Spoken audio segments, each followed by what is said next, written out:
개장 전 80분 오늘장을 움직일 이슈들 짚어보겠습니다. 먼저 어제 시장 특징 헤드라인으로 체크해 봐야겠죠. 골드만삭스 맥쿼리 한국 증시 상승 전망 달라진 외국인의 시선입니다. 어제 이 시간 주말 사이 나온 JP모건의 한국 증시 리포트 전해드렸는데요. 다른 글로벌 IB들도 잇따라 한국 증시의 상승 가능성에 대한 전망을 내놓으면서 어제 우리 시장은 트럼프 관세 위협에 또 잘 버틸 수가 있었죠. 자, 하나씩 리포트 체크를 해보면요. 먼저 골드만삭스는 지난 11일 코스피 목표치를 3,500선으로 상향 조정했습니다. 현재 증시는요, 여전히 저평가 상태라고 판단을 했고요. 앞으로 한국 기업들이 벌어들일 이익, 포워드 PER 10.3배와 함께 실적 전망치 3% 상향 조정을 반영해서 목표가를 마찬가지로 상향 조정했다고 평가했습니다. 자, 11일 보고서지만 어제 국내 투자자들에게 구체적인 내용이 알려지기 시작했고요. 그리고 어제 맥쿼리는요. 한국 전략 놓치지 말라는 제목의 리포트로 강한 메시지를 내놨습니다. 이번 랠리는 다르다고 봤는데요. 구조적인 성장, 정책 변화, 그리고 외국인 자금 유입이 맞물린 흐름이라며 코스피 4,000선도 정점이 아니라 시작이라는 평가입니다. 그러면서 섹터로는요, 네오 인더스트리얼, 즉 차세대 산업군과 K-웨이브, 한류에 주목하며 방산, 조선, 원전, 전력, 엔터, 미용, 의료에 비중 확대 의견을 제시했습니다. 외국인들의 시선이 달라졌다는 신호가 되어주는 리포트들이 이렇게 속속 나오고 있죠. 향후 2주간 주요 변수, 한미 관세 협상, 국회 상법 세법 개정안, 그리고 실적이 어떻게 작용하는지 계속 확인해 보면서 외국인 수급 주시해 보시죠. 자, 그럼 오늘의 무버도 정리를 해봐야겠죠. 오늘은 글로벌 증시발 이슈들이 섹터에 영향을 미칠 가능성이 큽니다. 트럼프 미국 대통령 우크라이나와 러시아 전쟁 관련 중대 발표에 나섰고요. 알파벳이 비만 치료제 기업인 메세라의 지분 4.7%를 확보하면서 간밤 메세라는 8% 넘게 급등을 했죠. 메세라는요, 코스닥 상장사 D&D 파마텍의 파트너사입니다. 알파벳의 투자가 비만 치료제 시장 긍정 평가로 해석이 되면서 국내 비만 치료제주들이 움직여줄지도 함께 체크를 해보고요. 전력 설비 관련해서는 메타의 저커버그 CEO의 스레드 포스트가 주목을 받았습니다. 여러 개의 대규모 데이터 센터를 건설하고 있으며 기가와트급 규모의 클러스터라고 덧붙였는데요. 자, 이 중 트럼프의 말은 재건과 방산주에 영향을 주는 만큼 자세히 함께 짚어보도록 하겠습니다. 트럼프 미국 대통령 이날 백악관에서 리터 나토 사무총장과 회담을 가졌습니다. 이후 기자회견에서 나토와 우크라이나 무기 지원 관련 계약을 체결했다고 밝혔는데요. 미국이 무기를 제공하고 나토, 즉 유럽 회원국들이 구매, 비용을 지불해 우크라이나에 배분하는 형식이라고 덧붙였습니다. 직접 무기 지원이 아니라 우회 지원임을 시사한 건데요. 자, 그러면서 러시아에 휴전을 안 하면 100% 등 혹독한 관세를 치르게 될 것이라고 말을 했습니다. 러시아와 거래하고 있는 국가들에게는 2차 관세를 부과할 것이라고도 밝혔는데요. 자, 일단 러시아의 대미 수출이 크지 않다는 점을 좀 고려를 해보면 트럼프의 이런 발언은 실질적인 타격보다는 상징성을 가지고 있습니다. 자, 그리고 시한인 50일을 두고 또 타코, 즉 한 발 물러섰다는 해석도 있지만 협상을 하기에는 충분한 시한이죠. 종전을 위한 움직임 속 재건주는 오늘장 어떤 방향성을 보여줄지 개장 이후에 확인을 해봐야겠고요. 자, 그리고 방산주 차원에서 보자면 물론 미국산 무기를 구매하는 것이 골자지만 이와 함께 나온 발언들을 보면 결국 방산 수요는 늘고 있다는 걸 알 수 있습니다. 자, 구체적으로 수십 년간 미국이 수조 달러를 뜯겨왔기에 방위비와 관세 압박은 정당하다는 트럼프 대통령의 트루스 소셜 게시글, 여기에 피스토리우스 독일 국방부 장관은 방산업계를 향해 무기 생산 속도를 높이라고 주문했습니다. 그만큼 무기 증산 프로젝트 속도가 더디다는 거겠죠. 결국 큰 틀에서 방향성은 자주국방, 국방비 지출 및 방산 수요 증가라는 방향성을 또 한 번 확인해주는 신호로 볼 수 있겠습니다. 자, 다시 큰 틀로 좀 돌아와 봐서요. 간밤 뉴욕 증시 반도체주 부진했습니다. 특히 마이크론이 HBM 공급 과잉을 지적하는 엣지워터 리서치의 분석에 4.7% 밀렸죠. 이런 가운데 소프트웨어 관련 주들이 강했고요. AI 전력 수요 모멘텀에 더해 트럼프 대통령이 15일 700억 달러 규모의 AI 및 에너지 투자 계획을 발표할 예정이라는 소식까지 전해지면서 전력주들이 강했습니다. 자, 이런 흐름과 유사하게 우리 시장에서도 차별화가 나와줄지, 그 가운데 외국인 수급은 어디로 향할지 체크해 보시죠. 그럼 정규장 마감 이후 애프터마켓에서 추가로 상승하고 하락했던 종목들 안혜수 캐스터와 함께 확인해 보시죠. 네, 안녕하세요. 안혜수입니다. 메인마켓 이후엔 어떤 종목들이 움직였을까요? 오늘장 시작하기 전 애프터마켓 마감 시황 체크해 보겠습니다. 먼저 코스피 상승률 상위 종목 만나보겠습니다. 상법 개정안 수혜주들의 상승 랠리가 어제도 이어졌습니다. 일단 지난번 특징주로 소개해드렸던 롯데지주가 3.57%로 가장 많이 올랐고요. 그 뒤를 하나손해보험이 3%, DB손해보험도 2.67% 상승불 켜주고 있습니다. 오늘도 과연 힘내줄 수 있을지 지켜봐 주시고요. 또 파미셀도 3.3% 상승했고요. 또 52주 신고가를 경신했던 JS 코퍼레이션도 어제장 메인마켓 하락세 회복하면서 저녁엔 강세로 마감했습니다. 네, 이번에는 코스닥 상승률 상위 종목 만나보도록 하겠습니다.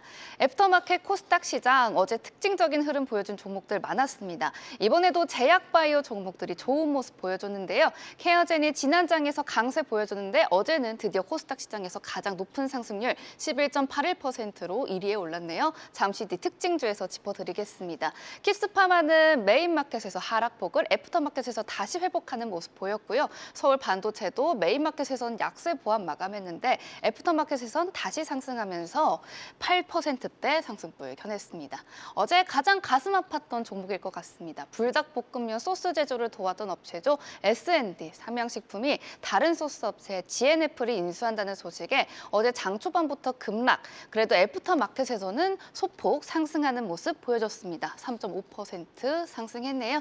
네, 전반적으로 메인마켓 하락세를 반등으로 힘내줬던 코스닥 시장이었는데요. 그럼 특징주 보시면서 오늘 장 준비해 보실까요? 애프터마켓 코스피 종목에선 파미셀이 특징적이었습니다. 금요일엔 잠깐 떨어지는가 싶더니 어제 메인마켓에서 7%대 상승, 애프터마켓에서도 상승 동력 잃지 않으면서 3%대 추가로 상승했습니다. 파미셀이 북미 고객 사양으로 독점 공급 중인 동박 적층판 소재의 수요 확대 가능성이 주목받고 있는 건데요. 파미셀은 두산전자와 10년 넘게 레진 경화제를 공동 개발해왔죠. 지난해 12월에는 고성능 특수 경화제를 본격적으로 납품하기 시작했습니다. 해당 제품은요, 엔비디아의 블랙엘 인공지능 가속기에 들어가는 동박 적층판 제조에 전량 사용되는 것으로 알려졌습니다.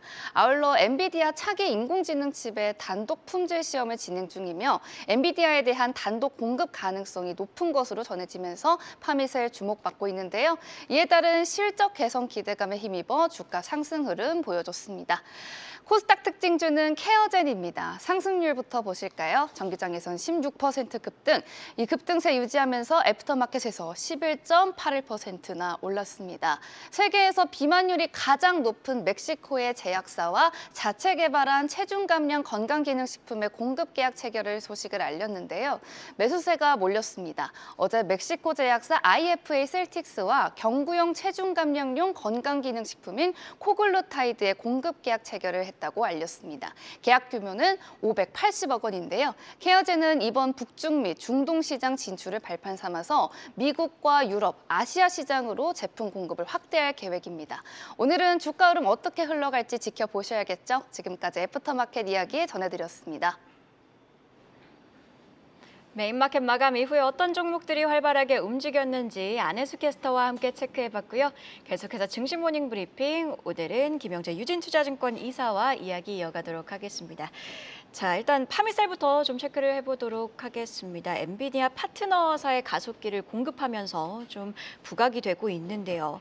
가속기 핵심 소재를 공급하고 있는 기업인데 애프터마켓에서 두 자릿수 상승률을 기록했습니다. 어떻게 보고 계실까요?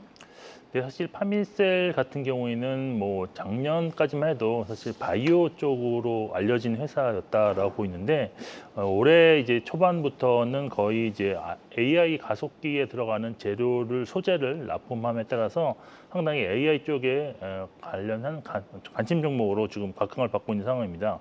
올해에만 주가가 지금 57.2% 상승했는데요. 지금 앞서 말씀하신 것처럼 두산전자 비즈니스그룹과 10년 넘게 레지 및 경화제를 공동 개발했고 지난해 12월부터 고성능 특수 경화제를 본격적으로 납품하고 있는데 이것이 이제 엔비디아 향으로 독점 납품되고 있는 상황입니다.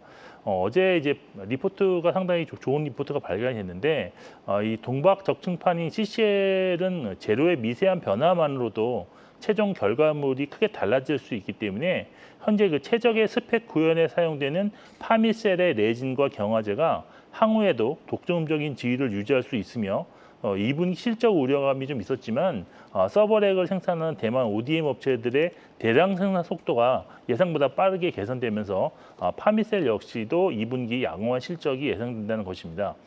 수요 측면에서도 AI 추론 시장이 본격적으로 개화되고 또 서버린 AI 개념이 새롭게 등장함으로 따라서 이에 따른 업황 성장 기대감이 나타나고 있는 중인데요.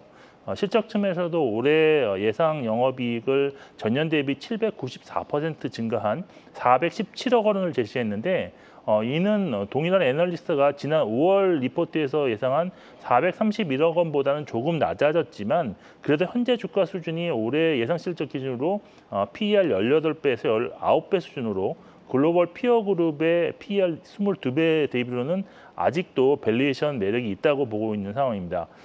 사실 이렇게 바이오 케미칼 부분에서 AI와 연계된 고성장이 나타나면서 1분기 영업이익이 전년 대비 흑자 전환한 84억 원과 영업이익률 31%를 기록을 하면서 시장에 지금 주목을 받고 있는 상황인데 이와 같이 높은 영업이익률이 향후에도 유지될 경우에는 추가 상승 가능성을 좀 고려하시면서 대응하실 필요가 있는 종목이다라고 판단하고 있는 상황입니다.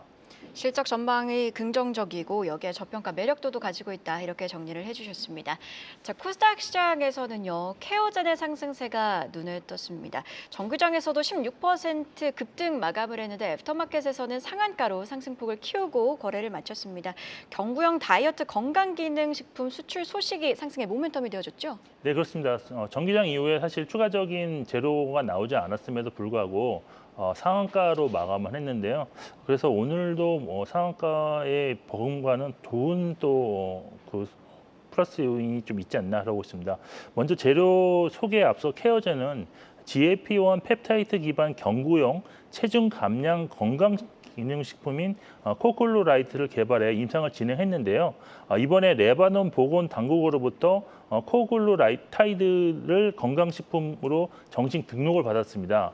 이는 경구용 GLP-1 유사체 기반 펩타이드가 기능식품으로 등록된 최초 사례인데 경구용 대체제 가능성을 열었다는 점에서 좀 의미가 있다고 보고 있습니다.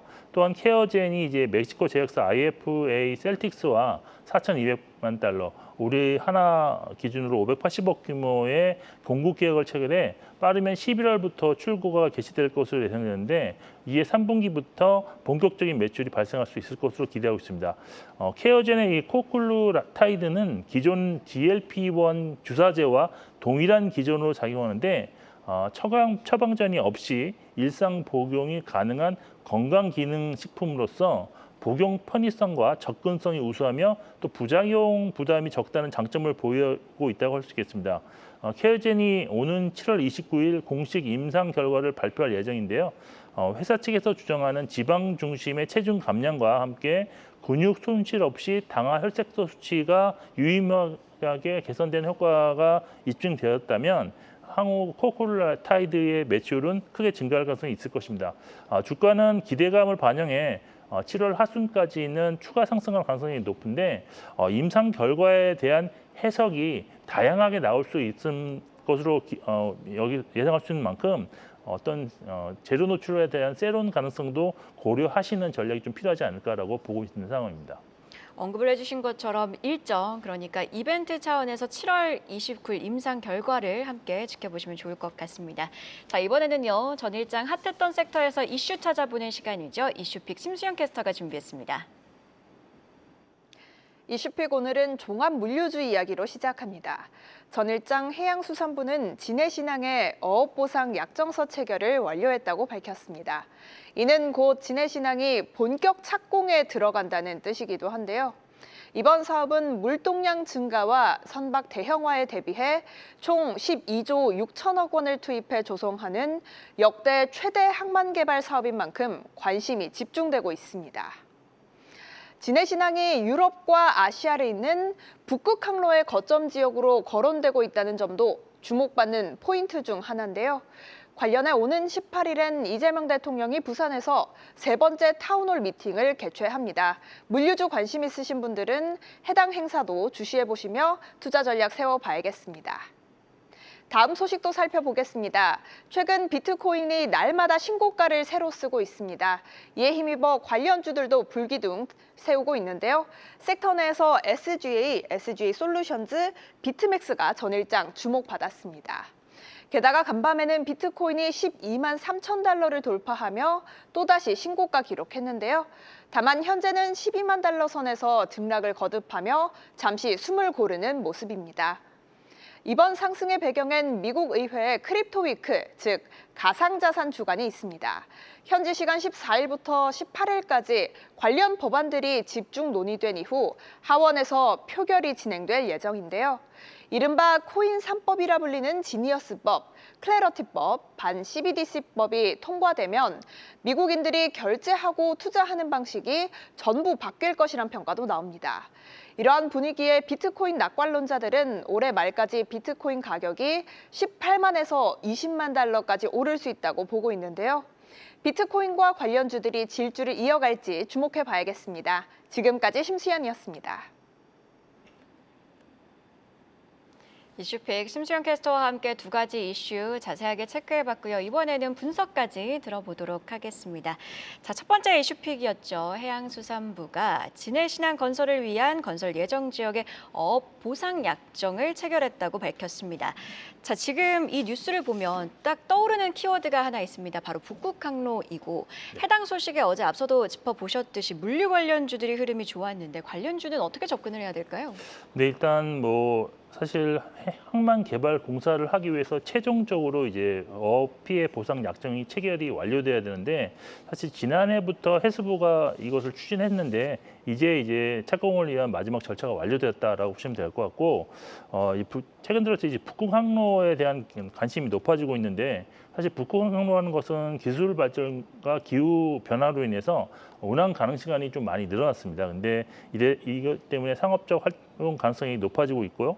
이것이 좀 왜 그러면 각광을 받을 수 있냐면 이게 수에즈 운하 대비 거리가 40% 단축되어서 물류비와 운송 시간이 좀 줄어들 수 있고요. 또 탄소 배출 감축도 가능해서 향후 새로운 해상 무역 루트가 될 수 있을 것입니다.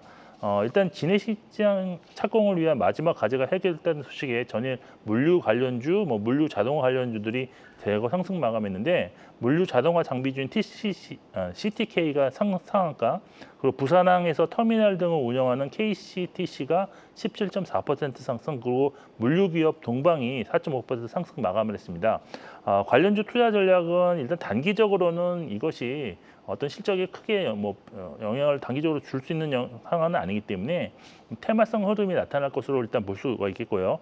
결국 단기적으로는 테마 종목 투자 전략으로 대응하셔야 되는데 그런데 이제 중장기적으로는 이 프로젝트가 대한민국 해상물류가 글로벌하게 발전할 가능성이 있는 프로젝트라는 점을 고려한 관심이 좀 필요할 것인데 어제 상승한 물류 기업들의 특징이 사실 테마라고 하면 실적이 거의 뒤받치지 않는 기업들이 상승하기 마련인데 근데 이제 자세히 살펴보시면 어제 상승한 기업들은 대부분 실적이 상당히 탄탄한 기업들이고 밸류에이션 수익이 그렇게 높지 않다는 점이 있다는 점입니다. 따라서 실적 없는 테마주와는 좀 차이점이 존재하는 점도 고려하신 투자가 좀 필요하지 않을까라고 판단하고 있습니다.